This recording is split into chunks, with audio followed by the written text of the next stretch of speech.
Hello, I'm James, and I'm an old guy in Europe.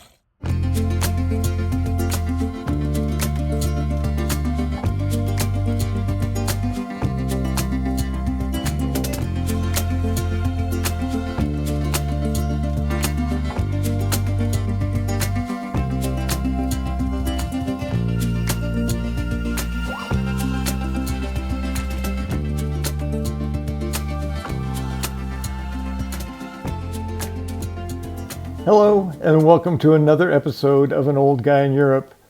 This week, I talk with Carl Munson in my featured guest spot on his Good Morning Portugal Show from early May of 2023. And we talk about my trip to the very lovely beach town of Espinho, Portugal, and some heroics at the Oriente train station. So, as always, please sit back, relax, and enjoy.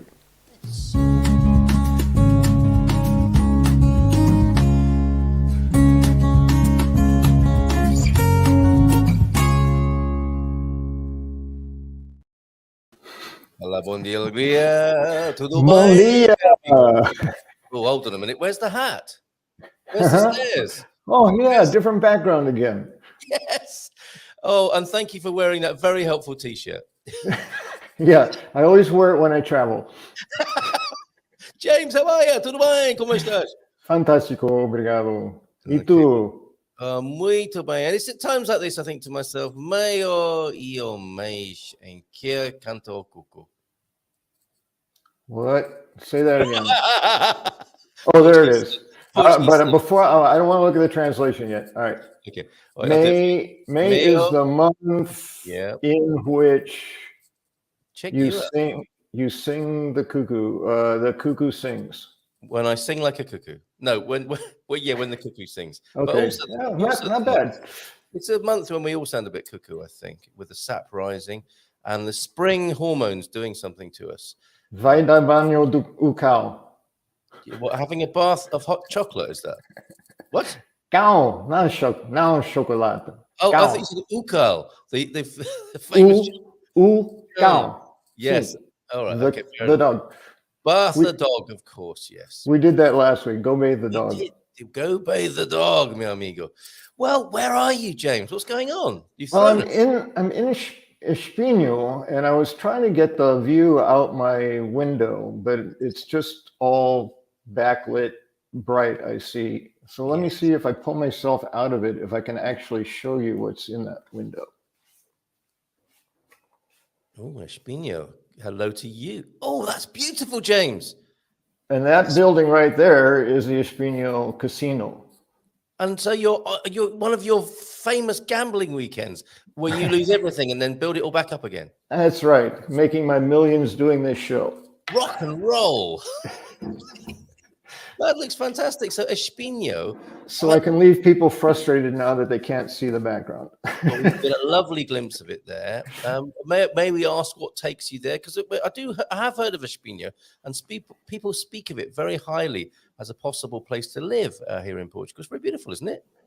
Well, yeah. My first interest came when I was on the train heading north to Vila Nova de Gaia to see Hank and Connie, and I was on the west side of the train heading north. So as we approached this area, I could see the ocean from the train.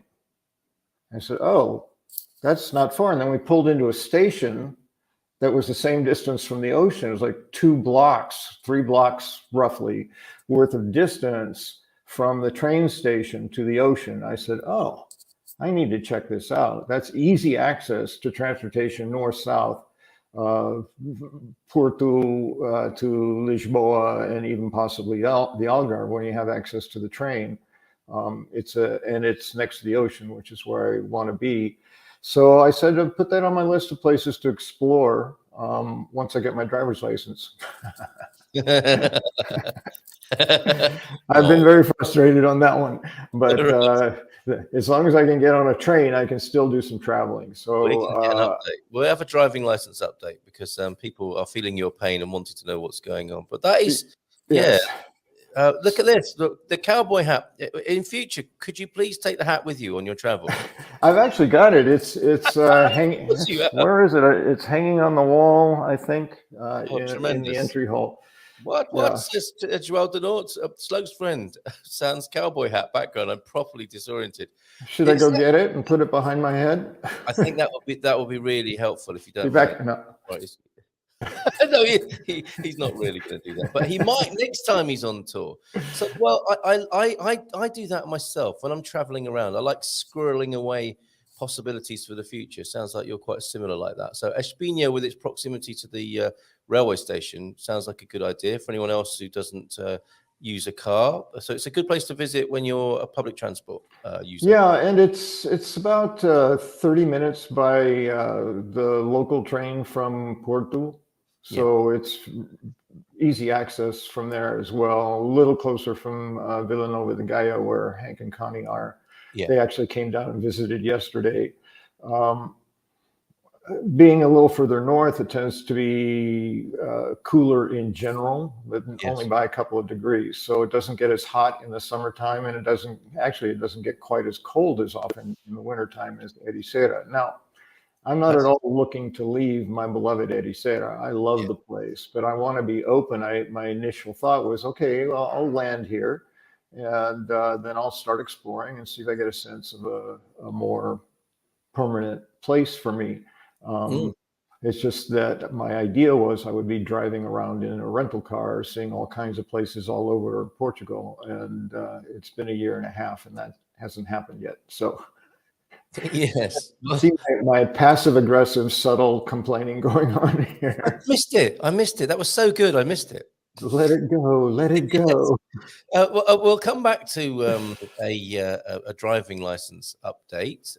We want to hear your insights and reflections when it comes to mindful migration. But I want to ask you about that then. I mean, that just sounds to me like a classic.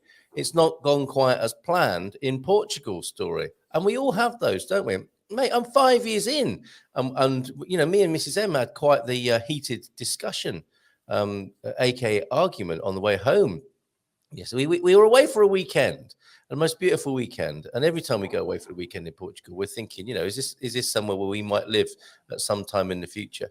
And it brings up all the stuff about home, and you know how it's. I think for Mrs. M, you know, how it's been so long since she might have thought she would be in a home that she loved and was longer term than the place we currently are at. But I don't think this is unusual for people in Portugal, notwithstanding a few notable examples who are tuned in this morning who've just said, right, this is it, I'm going there, all done and dusted. But for many of the rest of us, the adventure, and it's like it's a good thing and a bad thing about Portugal, the San Martinho de Porto syndrome. You know, how we are lured to yet another beautiful place, and our mind is kept open, and we don't limit ourselves. Okay, this is definitely it.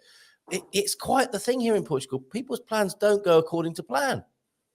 Yeah, well, for me, I have the added advantage of being solo and having pretty much everything I own fit into a suitcase, a carry-on, and a backpack. So. I mean, I could literally pack up and leave in a half hour from any place I am easily. Wow. Yes. So it certainly lends itself to a sense of impermanence. But one of the things I've been looking at as I've been in Ericeira for a year and a half, and am only now beginning to see what else might be available along the coast. That's primarily my interest. The ocean calls me. I want to be on it or near it.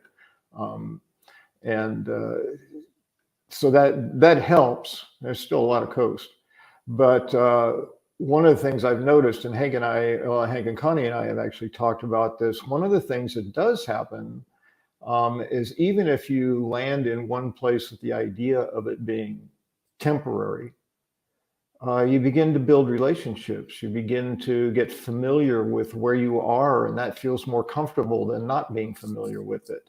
Yes. And so it becomes more and more difficult to leave that place by virtue of the relationships that you've established and the lifestyle that you've established in that place. So it's more difficult actually for me to keep my mind open to say, all right, is this someplace I really don't care for, or is it just uncomfortable because it's brand new and it's not familiar to me? And so it's a different way of trying to measure. You know, if I had landed here, maybe I would feel the way I do here, and you just don't know. Yeah. So keeping the mind open. A lot of the conversation that I've been having with Hank and Connie about this, and Hank is highly invested in me making the move because it puts me within 30 minutes of where he lives. And of course, where he lives in his mind is the best place in the world. There's no place that beats it. So, you know, you've got to come here. You've got to come here. And so, all right, you don't need to sell me, Hank. I'm breaking it down. And he's someone who just like gets on it. He gets an idea and bam, bam, bam. He's got from thought to solution in 5 minutes. Yes. So he's like, so where are you at? Where are you at? And I was like, I'm still considering. I may come back for another visit. You know, I visited one day. Now I spent a weekend, get a sense of how it feels to be here. You know, he's like, Yeah. Come on. I know you're going to love it. You're going to love it. Hi, James. Have you made any more plans to be nearer to us yet? Yes, exactly. Yeah, well, and that's literally on WhatsApp 2 days, less than a week ago. He said, so any progress in your plans to move to Espinho? Yeah. I love him. He's great. I love his energy. He's so enthusiastic. He's so a fan and in love with Portugal.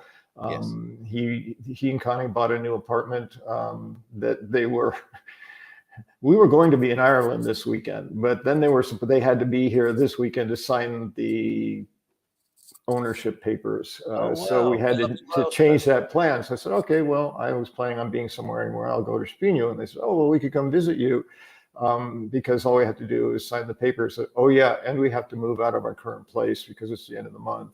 And we don't have a place to live if the paperwork doesn't go through, which it didn't. So they're having a much faster version, but the same kinds of frustrations about assuming their newly purchased property as I am around my driver's license. It's just something you just have to understand and get used to, is that things don't always go according to plan and often get delayed. In so many ways. That's the theme. That's the theme of the morning, then, isn't it? You know, the plot twists and the unexpected, and your Portugal plan might not turn out in quite the way you imagined. I think this country might offer that as a service to human beings. It's almost like a sort of a Greek myth, isn't it? Of the deeply attractive siren of a country luring you towards her. And you think, okay, that's good. I love Portugal. I'm going there, and it's going to be like this. The first bit, it turns out to be true. For often you end up there, but it doesn't quite go according to plan thereafter. I don't know if there is a character in Greek mythology that offers that to human beings, but Portugal, the country, certainly does, I would think. I think many people here watching and those who will watch later will either resonate with that or find it out to be true later on. Which lends itself perfectly to the idea I had of what I wanted to talk about today, which was sort of spinning off of what you and Frank were talking about on Friday. But before I get into it, I have this heroic experience that I really want to share. I gave myself plenty of time to get to the Oriente station in Lisboa to catch the train, because I don't want to be in a hurry and having a heart attack because the train's about to leave as I'm pulling into the station. So I give myself plenty of time. All that was done. I sat waiting to board the train. There were more people on the platform than any of my previous trips. Just the entire platform was stacked with people 10 deep through the entire length of it. I said, wow, on a Saturday. And said, well, it is a holiday weekend, so people going places. At any rate, I was at the bottom of the escalator, and there were two women in front of me. One seemed to be a little bit, hobbled. She wasn't walking like this firm and clear, and she was pulling her carry-on behind her, and she pulled it around in front of her to get on the escalator, so she put the bag on first. And something in me said, pay close attention. Yeah. I don't know why, but I was looking at her feet to see where they were on the escalator. And I noticed her heel was about that far over the edge of the step she wanted to be on with the carry-on in front of her. And I said, okay, well, my experience is if even that little tiny bit of a heel, there's a tendency to fall backwards, and you're moving upwards, leaning backwards to the downhill where gravity is pulling you. And I was so on top of it, I noticed the heel slip a little bit, and I immediately put my hands on her back and leaned into her. Like, I don't know you from Adam, but if I don't do this, we're all, everyone, you and everyone behind you is going to end up on their asses backwards down, going down this escalator. Yes. And mostly it was her I was thinking about. And then I started, like, I felt gravity pulling me. It's like, she's pushing me down. And so I did a quick shift of my feet, and I just put my whole body, I just leaned into her. And she was like, well, I'll tell you this in a minute, but she was like struggling to get her footing, but she kept, so for a minute there, I was like, I don't know where this is going. And finally she got her footing, she got upright, but she was laughing the entire time. Right. Laughing. It's like, we could all die and you're laughing. And her friend in front of her was kind of looking at her going, and she's like, oh. It's like, what is going on here? I'm sure it was, nervous. It was fear. It was laughter from fear.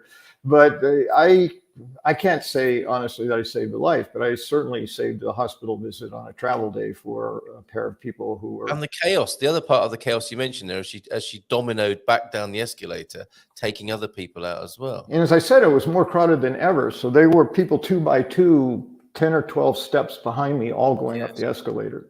So another 25 people were destined for being knocked flat on their asses. You get one of these. I think you probably, I was going to give you a round of applause, but I think it needs to be a little bit more significant than that. Where is it? Here we go.